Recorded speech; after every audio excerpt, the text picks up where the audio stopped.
रहेनन् Indian idol विजेता पहिलो नेपाली मूलका गायक प्रशान्त तामाङ। गायक तथा अभिनेता प्रशान्त तामाङको निधन भएको छ।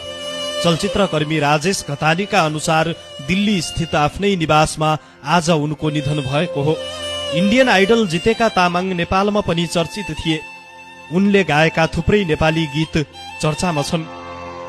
तामाङले सलमान खानको फिल्म ब्याटल अफ गलवानबाट बलिउडमा पनि डेब्यू गरेका थिए।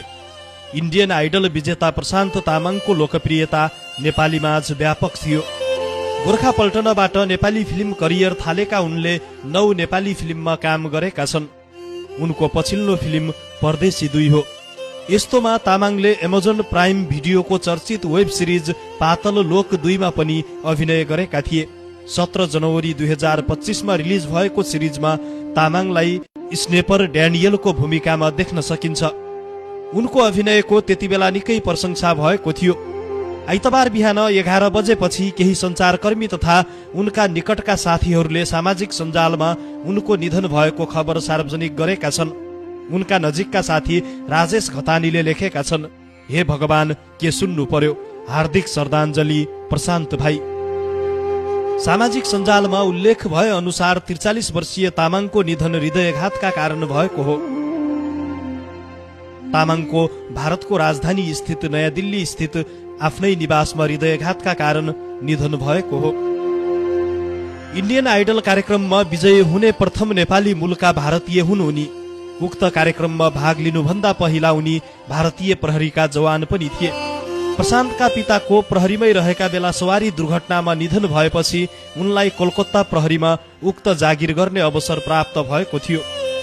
प्रशान्तको जन्म भारतमा दार्जिलिङको तुङसुङ भन्ने ठाउँमा भयो र प्रशान्तको एक बहिनी पनि छन्।